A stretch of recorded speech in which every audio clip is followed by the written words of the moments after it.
I think the move that I'm most proud of is when I won HOH and I was able to put Josh and JC Lynn up on the block. I think getting JC Lynn out was a really big move for me because she was a really great player. In hindsight, in the beginning, I really didn't care if Josh left, but at the end, I did. So I think that all in all, I had put two big players up on the block, and I think that was really a big move for me.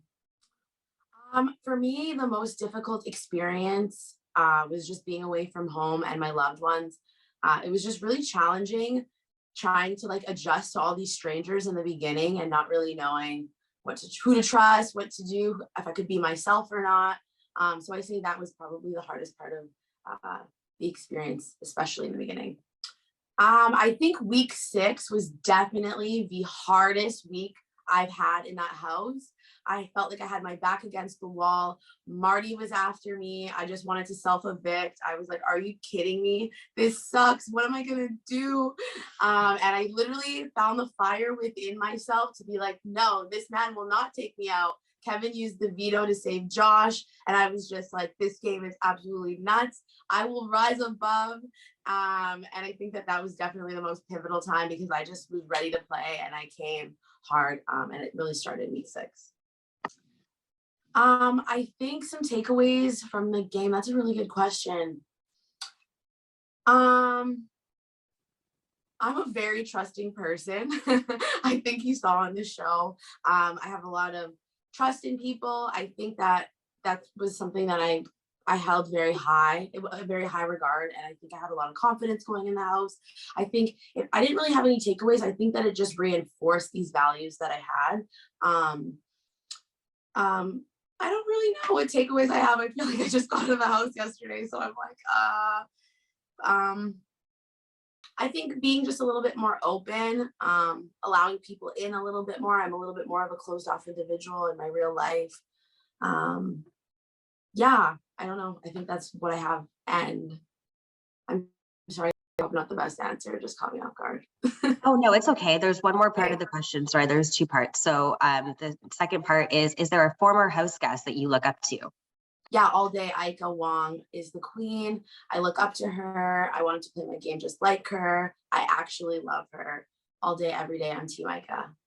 Oh, that's a good question. I played a lot with other people and a lot of people wanted to play this game with me. And so really it didn't come down until the end when I had to start cutting people that I was really close with. So my biggest solo game move was probably the triple eviction and getting Marty and Summer out. That is such an amazing question because they are completely different. I wanted to go into this house flying under the radar, but week 3, Kyle targeted me out of nowhere from my own alliance. And so that kind of took me by surprise and that kind of derailed my entire game. I really had to rely on personal relationships after that. And because I was so close with so many people in the house, I really had a hard time breaking those ties. And so I was never able to really have power in the house, even though I had the ability to win a few of the competitions that I played in. But I knew that if I won those, it would have just made things worse for me. Oh, the biggest challenge I had was saying no to people. I was very much like, yes, let's do it. I'm on board with everything. I had a really hard time with trying to figure out where I stood with other people because I think I was a lot of other people's number ones, but I didn't know for me who was the best number one for me to have in this game. And I played a lot of it with Betty, and that was probably the best decision that I had made because there were so many alliances early on in this game. I felt like there was a new alliance every single day that I was being thrown into. And so probably being able to stick to one number one would have been best. I would say definitely week 9 when Betty was HOH and she put me up. Kevin and Helena were thinking of voting to evict me. And so I really had to throw a Hail Mary at that time. And I just basically told them both, I was like, I'll throw the HOH competition. Don't even worry about it. One of you will win. You'll go to final 3. You can, whatever you want to do from there is fine with me, but I'll throw the HOH. And that was kind of when I felt the most, my back was up against the wall the most, just because I felt like I didn't really have anyone in this game. I wasn't really close with Betty at the time. We were working on our relationship. Jace, I knew had wanted me out from the beginning. And then Helena and Kev, who I've been working with for a very long time, it took me by surprise that they wanted me out now over Jace. It's Poutine Poppy, Anthony Douglas. Come on. You watch Anthony play in BBCAN10, and he was so good at getting people to do things for him that they didn't even know it. No one knew until actually they left the house how good he was at getting people to do his bidding. And I thought it was so cool. One of the things that you'll see when you watch me is I do a lot of sitting on the floor because I want the level to go down so I seem less intimidating. I stole that from my inspo, Anthony. I loved Helena's game. I know that's maybe the easy answer, but as soon as I hit the block in week 1, I was like, well, the hope of a perfect game is gone. Let me try and make it happen for my closest ally. And we almost got there, but not quite. So I totally admired it, especially during Jess's HOH when Jess was considering putting up Helena. Helena had me doing my thing to try to keep off the block. Helena had JC Lynn doing her thing to try to keep her safe. And then Helena also had Marty just going off to try to keep Helena safe. And I thought that was the most impressive thing I've seen in a while.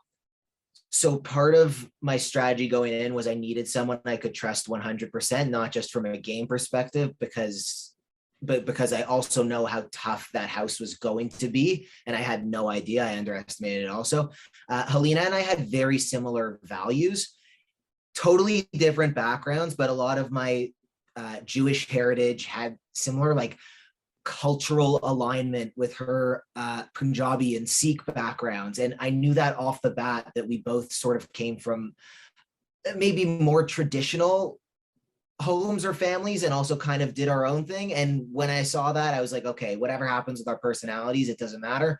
But because we have the alignment on our values, I feel like this is a good long-term relationship. I'm resilient. That game is not easy. And a lot of people, including me, maybe thought they would walk in and it would be easy. But this game will punch you in the face over and over and over.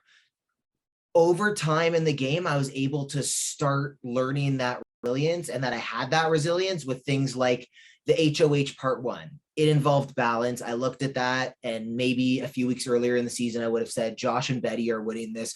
No chance I have, but I went in and I did my thing. In the finale with Josh, I thought Josh was winning. I thought Josh was going to completely beat me, but instead of just throwing in the towel, I gave it my all. And I made a speech, as I learned later. It didn't necessarily have that much of an influence either way, but just to be there and know that nothing's going to be perfect. You should keep fighting no matter what. You never know how things are going to turn out.